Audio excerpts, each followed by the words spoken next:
A continuación, Medicina Ecológica.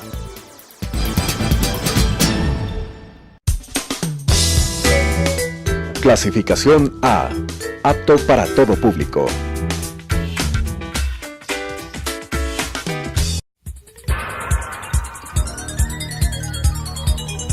Las opiniones vertidas en este espacio por la producción y dirección del programa son de exclusiva responsabilidad de sus autores y de quienes intervienen en ellos.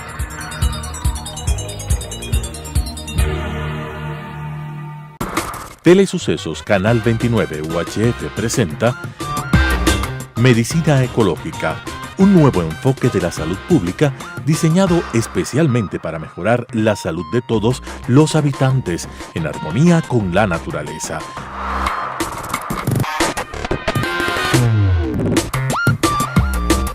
Con la conducción del Dr. Walter Mena Ordóñez. Medicina Ecológica. Amigos televidentes, es una satisfacción enorme para nosotros continuar con nuestro programa Medicina Ecológica hacia un nuevo enfoque de la salud pública.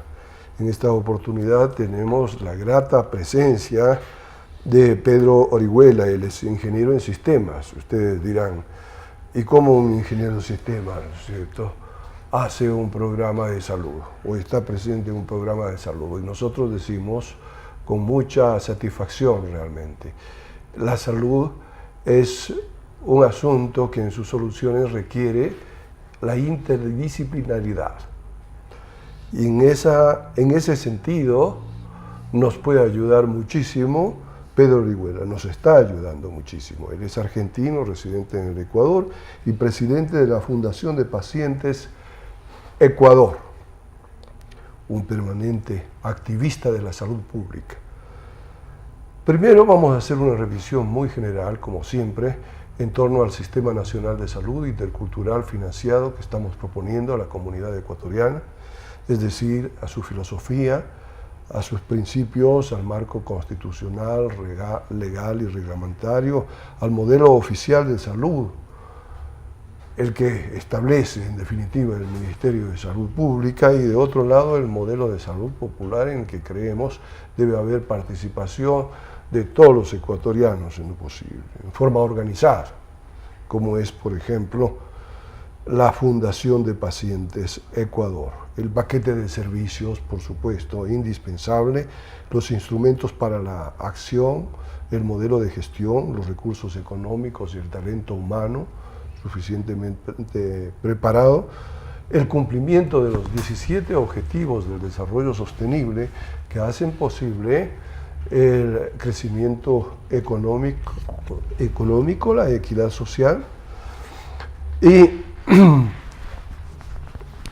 la protección del ambiente y la naturaleza en términos intergeneracionales. Por supuesto, las instituciones que prestan servicios de salud, en este caso, fundamentalmente el Ministerio de Salud Pública, el Instituto Ecuatoriano de Seguridad Social y, por supuesto, las instituciones privadas en esta línea.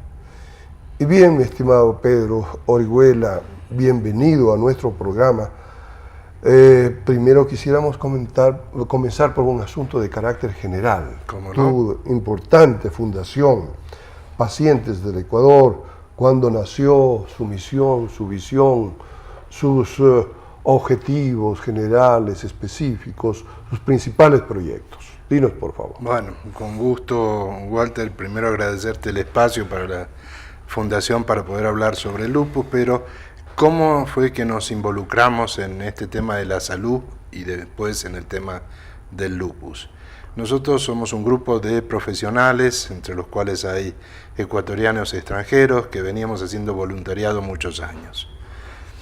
Cuando el tema del voluntariado para la salud excedió de nuestras capacidades, en una reunión en casa de una de las más activas del grupo, discutimos sobre la necesidad de formalizar el trabajo que hacíamos.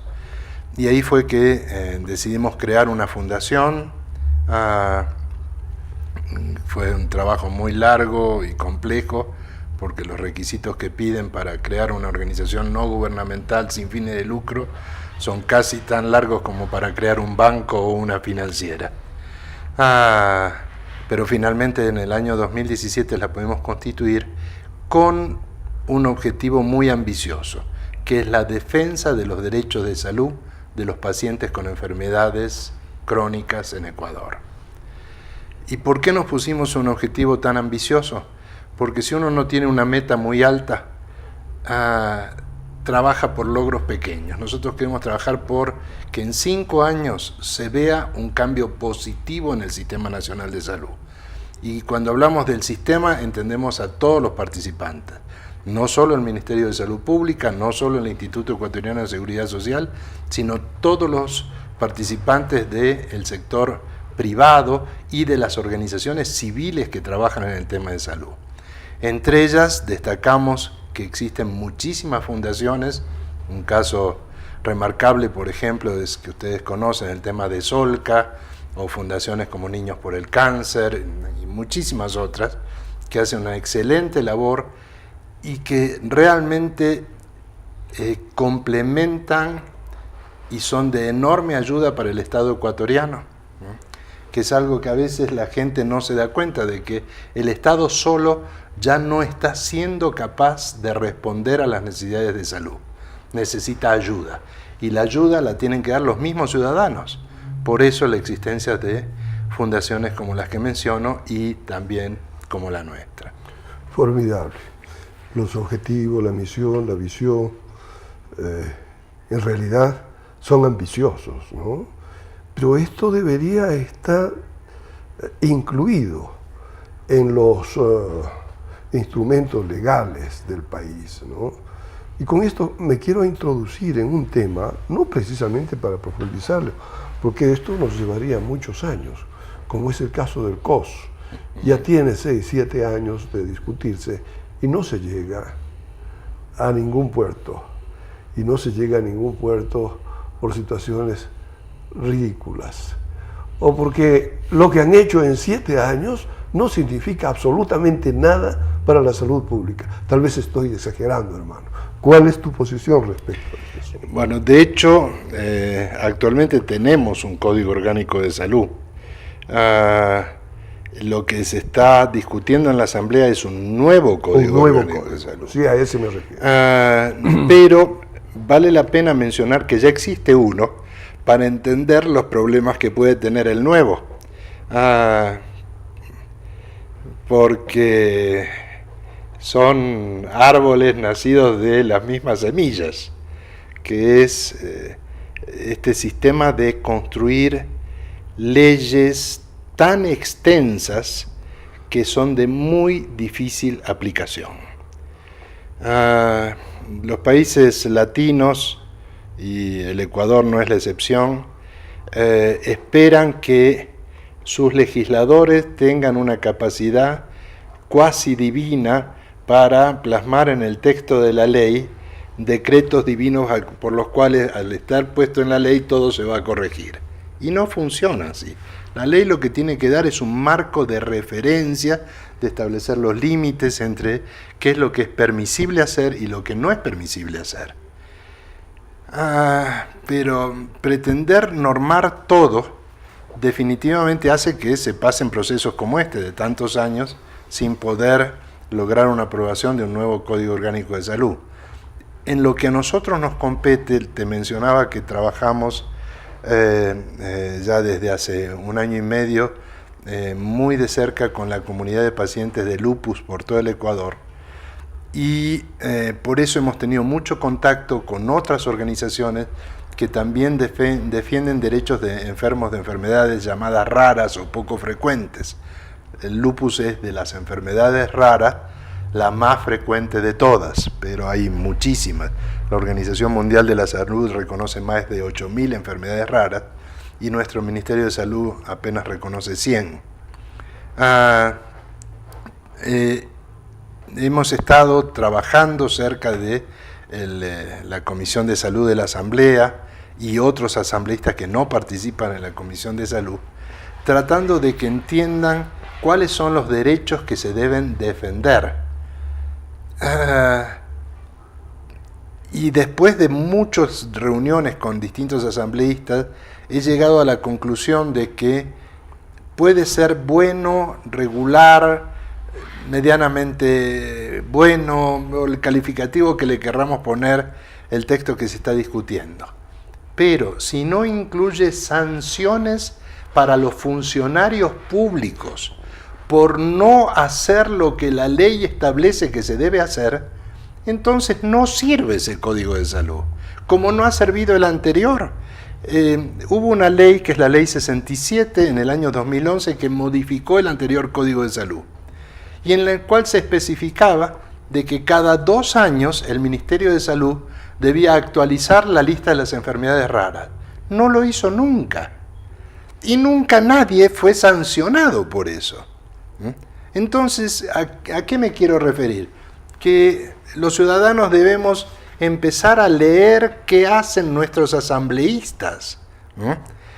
Nosotros esperamos demasiado de ellos y es nuestra responsabilidad exigir que hagan las cosas que nosotros necesitamos, no las que ellos crean que nosotros necesitamos.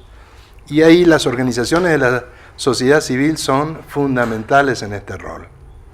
La participación de la sociedad civil y de organizaciones como las tuyas. Ahora, de un problema bastante general, tremendamente complicado y difícil, como es el Código Orgánico de Salud, pasemos a otro nivel, que también resulta importante, ¿no es cierto?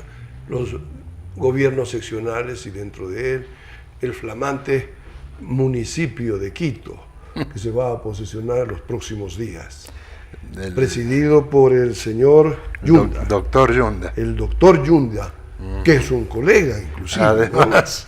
¿No? Y entonces aspiramos realmente con el doctor Yunda podamos solucionar algunos de los problemas más acuciantes en el campo de la salud pública. Ahora, el doctor Yunda ha dado facilidades, evidentemente, para que la sociedad civil se manifieste, participe.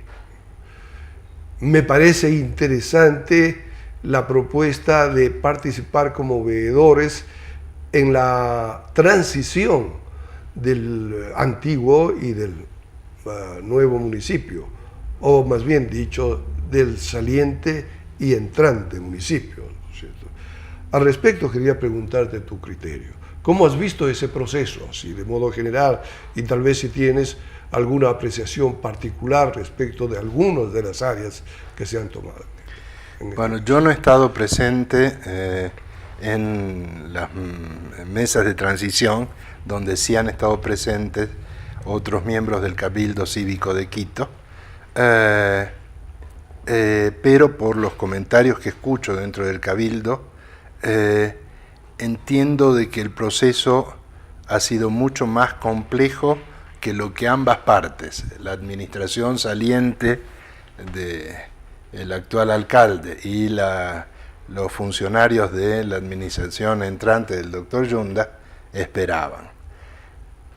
En general, la transición del mando en entidades de gobierno, en este caso que nos ocupa el municipio de Quito, siempre son complejas porque toca primero entender qué caja me dejan, ¿sí? Por mencionar algo crítico. Muchas mujeres en Quito pueden trabajar gracias a la existencia del programa llamado Guagua Centros, que en realidad es un programa que venía de mucho antes del alcalde Rodas, solo que el alcalde Rodas es especialista en echarse flores encima. Habla de los 200 Guagua Centros que tenemos. A los niños, ¿no? Pero bueno, todos nuestros políticos hacen eso, así que él lo haga no me extraña. Pero me refería a los guaguacentros, ¿por qué? Porque de la información que tenemos, solo está previsto los pagos de los guaguacentros de este mes. Piensen que muchos de los locales donde funcionan son arrendados, no son propios del municipio. El personal que trabaja ahí tiene que cobrar un sueldo. Y es tan grave esto porque estos llamados guaguacentros dependen del patronato y no del municipio en sí mismo. Esto quiere decir de que no hay un presupuesto aprobado y financiado en el municipio que diga, bueno, para el año 2019 hay estos recursos para hacer estos pagos correspondientes a los guaguacentros. Si no, te digo, mira, acá te dejo la llave de los guaguacentros, ahí está el listado de todos los empleados, el cheque del último mes ya lo dejé firmado, del próximo vos verás de dónde conseguís la plata. Ha sido difícil la situación. Yo no quiero calificar esto de deshonesto, pero huele a muy mal. Esto no debería ser así. El alcalde sabrá explicar, el alcalde saliente, el señor Rodas, sabrá explicar por qué está pasando esto, pero me temo que al doctor Yunda no le habrá hecho ninguna gracia encontrarse con este tipo de sorpresas. Claro. Sí reconozco del doctor Yunda, a quien yo no voté, así que yo no pudiera golpear la puerta y decirle, vengo a reclamar un favor porque yo le di un voto, pero como ciudadano, aunque no lo haya votado, igual tengo derecho a reclamarle las cosas que esperamos que haga. Y en la parte de salud, el municipio de Quito, la verdad que está en deuda con los ciudadanos. Su programa principal de salud es un programa de tomar datos de presión arterial, talla, peso, edad y glucosa de la gente que para en los puestos de salud al paso en parques municipales y en carpas que pone el municipio por distintos puntos de la ciudad. Digamos, encuadrado esto en un programa preventivo. Básicamente en informar a la gente que debería cuidar su peso si están con problemas de sobrepeso, deberían cuidar su alimentación si tienen problemas de glucosa en la sangre, deberían tomar la medicación adecuada si tienen problemas de presión arterial, porque evidentemente son algunas de las causas de mortalidad más importantes entre la mayoría de la población quiteña. Pero esto no es un programa correctamente estructurado que ayude a desconcentrar a los centros de salud del Ministerio de Salud Pública. Ahí hay un problema grave. Esta falta de interacción entre ambas entidades hace que muchas de estas personas que asisten a tomarse mediciones de la presión en estos puestos móviles del municipio, igual vayan a los centros de salud a reclamar por medicación para la hipertensión, a medición, etcétera, sobrecargando el trabajo de estos centros de salud en una tarea que perfectamente la podría hacer el municipio si la tuviera mejor estructurada. Cabe ajustar ahí las cosas. Ahora, una cuestión de carácter general, antes de pasar a la siguiente pregunta. Yo veo con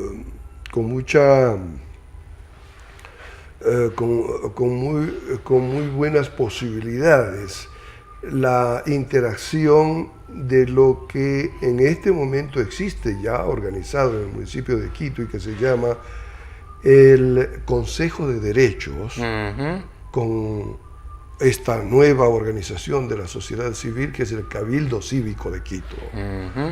¿Cómo verías tú esa posibilidad de trabajar conjuntamente con el Consejo de Derechos? En principio me parece una oportunidad extraordinaria que por primera vez haya una apertura real hacia los ciudadanos representados en este caso por el Cabildo Cívico de Quito y a otras entidades ciudadanas que quieran sumarse, para poder ser copartícipes de las decisiones que se vayan a tomar. ¿Esto por qué es importante? Porque si las decisiones se quedan solo dentro del ámbito del alcalde y los concejales, las decisiones suelen ser cortoplacistas. Esto es, se toman para un periodo de 4 años, en la expectativa de que si no logran reelegirse, el que venga después probablemente no va a continuar con eso. En cambio, si son los ciudadanos quiteños los que participan en decir estas son las reales necesidades sobre las que hay que trabajar, al quiteño, que sea el alcalde A, el alcalde B o el alcalde C, le da lo mismo. El problema hay que solucionarlo, sea problemas de transporte, sea problemas de manejo de residuos, sea problemas de salud, el que sea. No estamos esperando que sea algo que cuando termine el periodo de un alcalde ese programa se bote a la basura y venga un programa nuevo. No, queremos algo que tenga continuidad en el tiempo y entonces podamos ver buenos efectos. Es siempre penoso las comparaciones, todas las comparaciones son feas, pero sí tenemos que hacer una comparación de lo que pasa en Guayaquil y lo que pasa en Quito. Antiguamente Guayaquil se veía en Quito el ejemplo de administración municipal. Seguir, ¿no? Sí.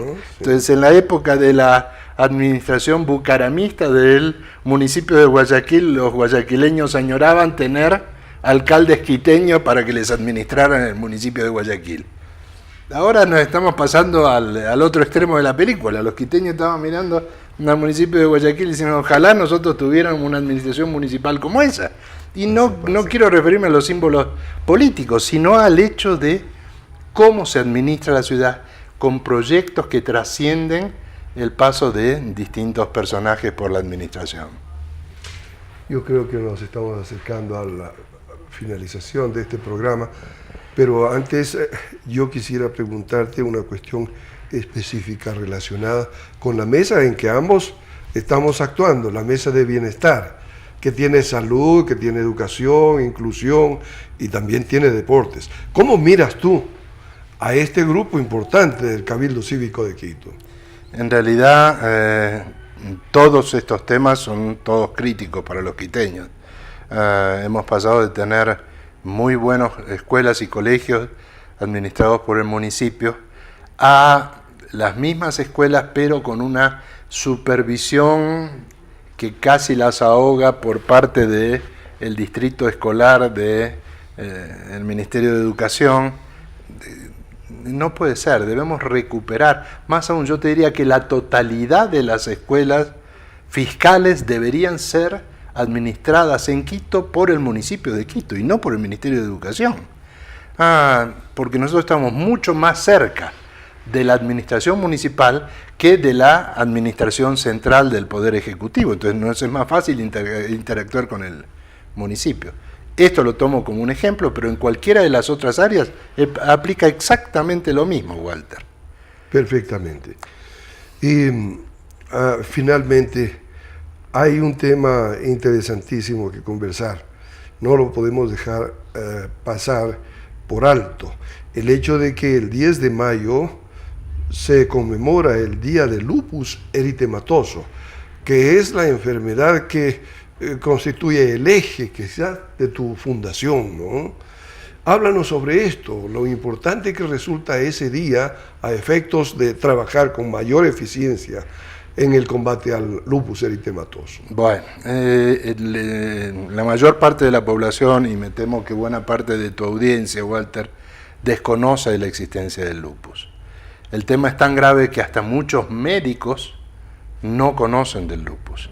Saben que existe el lupus, pero no han tenido exposición a pacientes con lupus, por ende no han aprendido cómo tratar el lupus.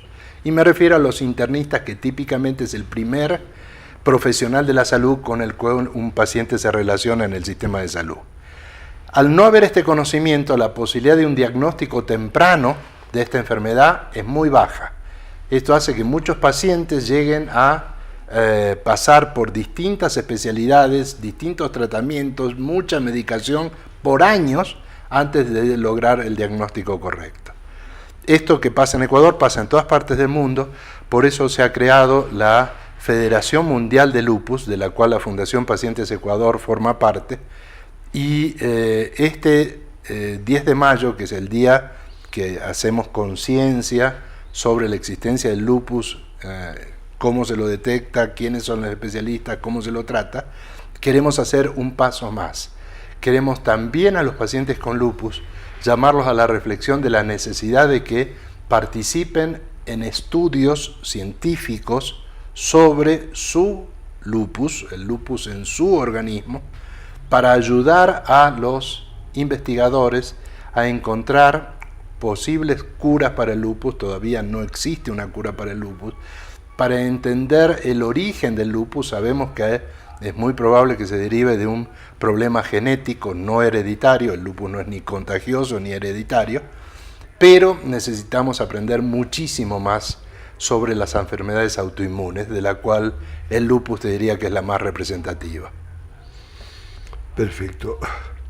Así Amigos que televidentes, ha sido un gusto te enorme, esperamos en la Shiris y Naciones Unidas Shiris y este Naciones viernes 10 de Unidas. mayo a Es mediodía. la sede Ahí vamos a hacer el plantón sobre el lupus. de la Sociedad contra el Lupus Eritematoso. La fundación es Pacientes Ecuador. Yo como ecuatoriano te agradezco mucho por la actitud altruista, generosa que tienes para con los ecuatorianos, para con los pacientes particularmente de lupus eritematoso. Y debo pedir disculpas a mi audiencia, nuestra audiencia, por dos cosas. Yo te dije Pedro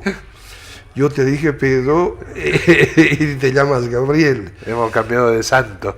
Y luego porque estoy un tanto resfriado, pero yo digo, no hay nada que no pueda resolver sin miel de abeja, jengibre y jugo de naranja en cocción.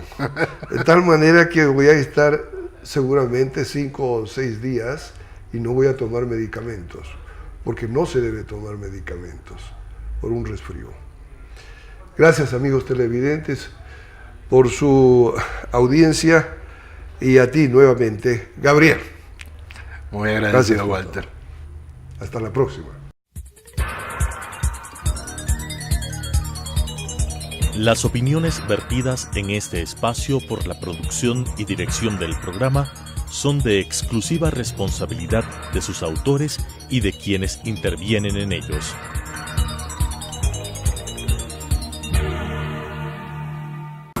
Telesucesos Canal 29 UHF presentó Medicina Ecológica, un nuevo enfoque de la salud pública diseñado especialmente para mejorar la salud de todos los habitantes en armonía con la naturaleza.